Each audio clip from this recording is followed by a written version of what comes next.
9월에 3,124건에서 3,714건 소폭 증가했는데 그러면 어쨌든 소장님이 살짝 반등을 하긴 했잖아요. 네. 그럼에도 불구하고 7월 고점 대비해서 떨어지고 있으니까 계속 하락 추세는 이어지고 있다라고 봐야 되는 걸까요? 그렇죠. 사실 여기서 뭐 전달보다 조금 올랐냐 적었냐는 사실 큰 의미 있는 게 아니에요. 이게 추세라는 게 있잖아요. 추세.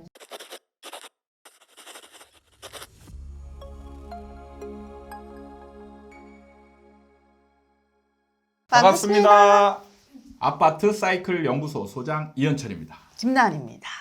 자, 오늘 지금 이 촬영을 하는 시점이 12월 4일, 12월 초기 때문에 저희가 매월 돌아오는 거래량 컨텐츠 시간이죠. 오늘은 10월의 거래량을 한번 다뤄보도록 하겠습니다.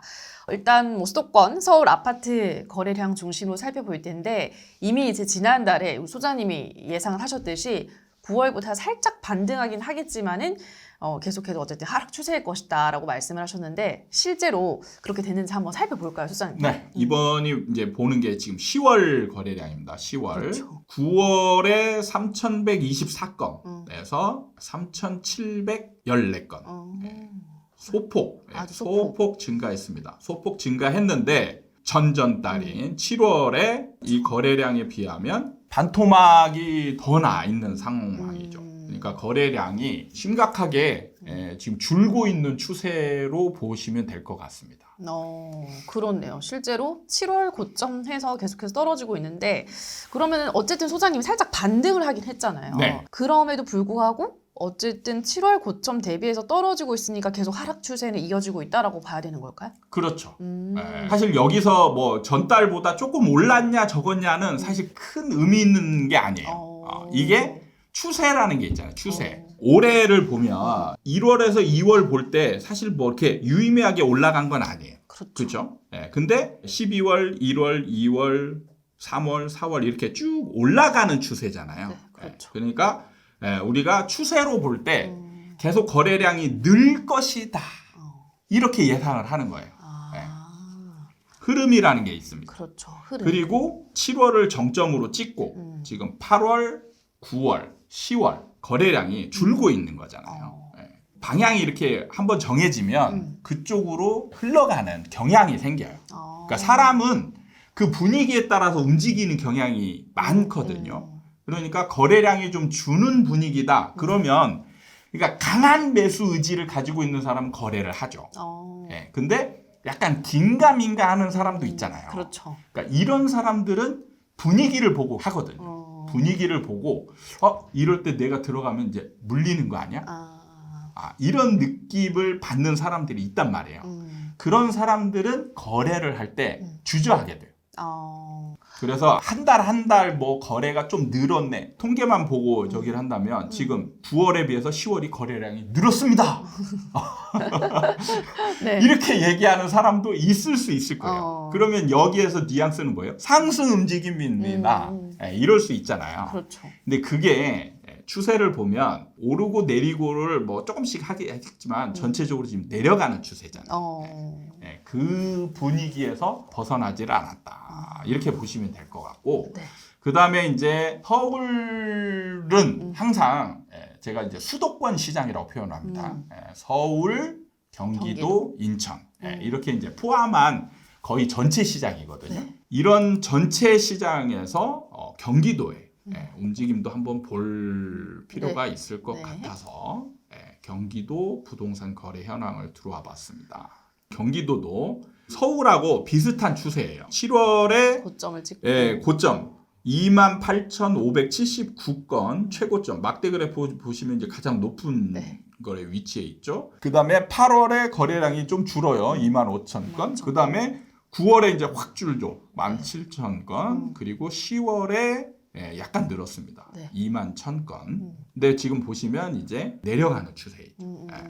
그래서 경기도도 지금 흐름이 약간 내려가는 거래량이 지금 꺾인 흐름으로 지금 나타나고 있다라고 볼 수가 있을 것 같습니다. 네, 지난번 뭐 영상에서도 소장님 계속 말씀하셨듯이 지금의 하락은 일시적인 현상이 아니라 이제 좀 구조적인 변화다라고 말씀을 해주셨는데 그러면 이제 이번 10월 거래량을 바탕으로 앞으로의 또 남은 올 한 해가 이제 뭐 한 달밖에 안 남았어요, 소장님? 근데 우리가 이제 보는 거래량은 2달 남은 거죠. 두 달, 네, 거래량. 지금 10월 보고 있으니까 11월 거래량이 있고 12월 거래량이 이제 남았죠. 올해가 끝나려면. 그렇죠. 근데 지금 12월 4일에 경기도 지금 거래량이 13,000건 정도 집계가 됐다. 그러면은 10월보다는 약간 올라갈 가능성도 있어요.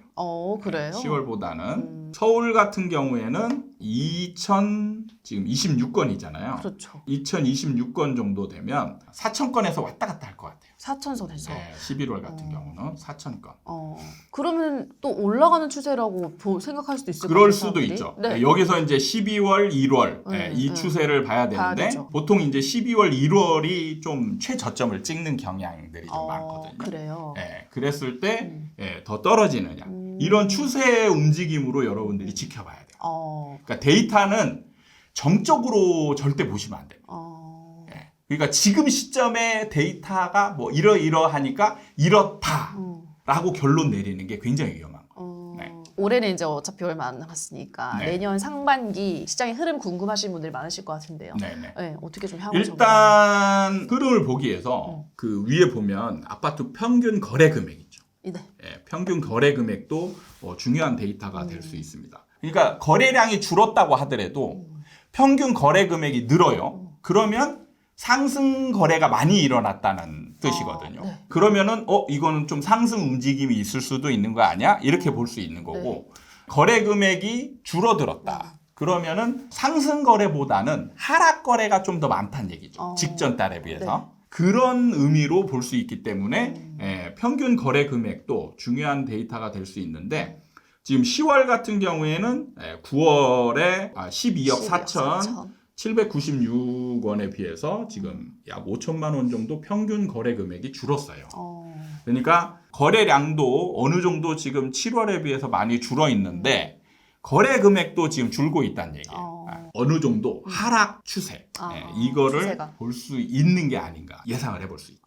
네, 알겠습니다. 그러면 이제 매물이 좀 쌓이고 있나 이것도 좀 그렇죠. 살펴봐야 될 것 같아요. 매물을 한번 점검을 해보도록 하겠습니다. 매매 그래프를 보면 우리가 이때쯤 8만 건 좀 넘었다. 그래서 뭐 최고치의 매물을 엄청 많은 그래가지고 8만 건의 매물이 쌓여 있다.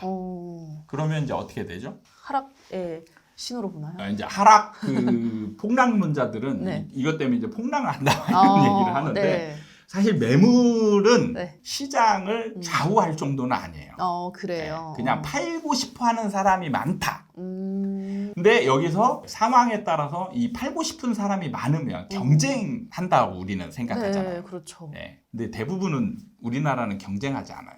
그래요? 매도자들이 경쟁하지 않습니다. 그냥 버텨요. 버텨요. 버티기 때문에 사실 하락 역할을 크게 하진 않아요. 나라별로 그 국민들이 어떤 물건에 대한 습관이나 형태가 있거든요. 그거를 잘 파악해야 돼요. 보통 우리가 경제학을 배우면 공급, 매물이 많으면 경쟁함으로 인해서 매물의 가격이 떨어진다 이렇게 배웠잖아요. 경쟁하지 않으면 매물이 많아도 떨어지진 않아요. 경쟁이 없으면 그래서 제가 그 강의를 하거나 이럴 때 강조하는 게 숫자만 보면 안 된다. 그러니까 팔고자 하는 사람들이 지금 급한 상태인지 좀 여유가 있는 상태인지 그게 중요하거든요. 지금은 매도자들은 급하진 않아요. 아직 급하진 않군요. 왜냐하면 시장이 지금까지 직전까지 올랐었잖아요. 오른 그렇죠. 상태이기 때문에 지금은 급하지 않아요. 급하지 않기 때문에 이 매물이 쌓이더라도 하락 역할은 크게 하지 않아요. 다만 뭐 어떤 역할을 하냐면 매수자 입장에서 보면 매물이 많아요. 그러면은 적극적으로 살까요? 아니면 여유 있게 좀 관망하면서 살려고 할까요? 여유 있을 것 같은데. 그렇죠. 그 역할을 하는 거예요. 그러니까 매수자의 심리 상태를 누그러뜨리는 거예요. 그러니까 지금 한 7월까지의 시장에서의 매수자의 심리 상태는 약간은 올라갈까봐 불안한 심리예요. 이런 불안한 심리면 어떻게 되냐면 쫓아가서 사야 돼. 근데 매물이 많아지잖아요. 그러면 이 쫓아가는 심리를, 그러니까 불안한 심리가 누그러뜨리게 돼요. 누그러뜨리게 되면 네. 어떤 현상이 생기냐면 매수자들이 살까 말까 이렇게 되죠. 그래서 거래량이 주는 거예요. 아, 그렇게 흘러가는 거군요. 네. 아. 그러니까 매수자들의 심리를 진정시키는 역할은 하게 돼 있어요. 아, 매물수가 늘어나면. 그렇죠. 그러면 시장이 이제 매수자 우위의 시장으로 넘어간다 이렇게 표현하는 거예요.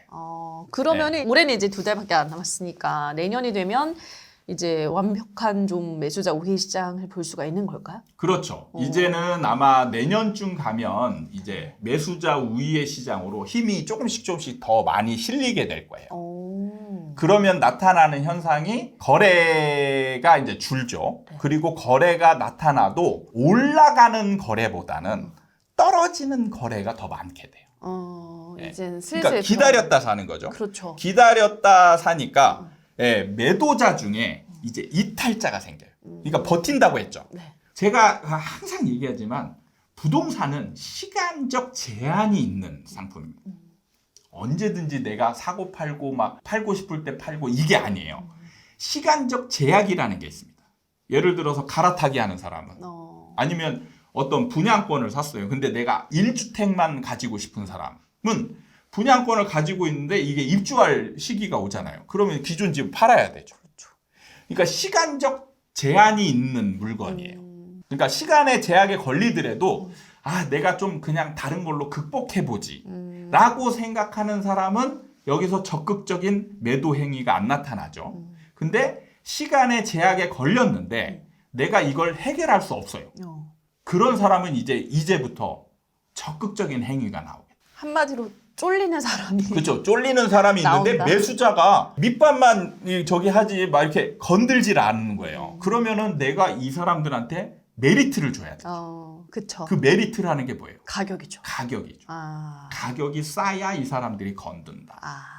알겠습니다. 그러면 이제 조만간 내년 2025년부터는 이런 매수자 우위 시장이 펼쳐지면서 이런 이제 하락 거래, 뭐 금매 거래 이런 사례들을 우리가 꽤 많이 뉴스에서도 접할 수 있겠네요. 네, 맞습니다. 네. 그리고 또 내년 시장 뭐 전반적으로 많은 분들, 우리 구독자분들도 궁금하신 게 정말 많으실 것 같은데 네. 요거를 또 풀어주시는 또 시간이 마련이 돼 있죠, 부장님? 사실 제가 워낙 유튜브에서 네. 많은 얘기를 전망을 해서 사실 뭐 궁금하지 않고 뻔할 수 있는데 이런 얘기를 좀 특별하게 이제 세미나를 통해서 좀 더 자세하고 여러분들이 이해하기 쉽게 하는 공간, 시간을 마련을 했습니다. 네. 뭐 이게 아깝다 생각하지 마시고 네. 보시는 것도 네. 나쁘지 않을 수 있다. 그쵸. 네. 연말에 뭐 놀러갈 술 한잔 할 값만 조금 아끼면 들을 수 있는. 그렇죠. 그렇게 비싸지 않으니까. 그러니까요. 네, 언제죠, 소장님? 네, 12월 네. 19일입니다. 19일. 네. 예. 라이브로 하니까 네. 물론 녹화 방송도 또? 보실 수 있습니다. 오, 네. 딱 좋네요. 퇴근하고 퇴근길에 보기 딱 좋네요. 네. 저도 들어가서 볼게요, 소장님.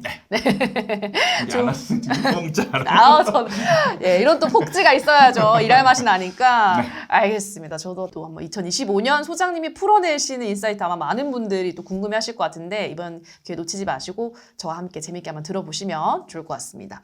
알겠습니다. 오늘은 이렇게 10월 아파트 거래량, 서울과 수도권 같이 한번 소장님과 함께 그래프를 통해서 또 이 매물량을 통해서 한번 이야기를 풀어봤습니다. 저희는 또 다음 달은 11월 거래량 가지고 돌아오도록 하겠습니다. 여러분 감사합니다. 감사합니다.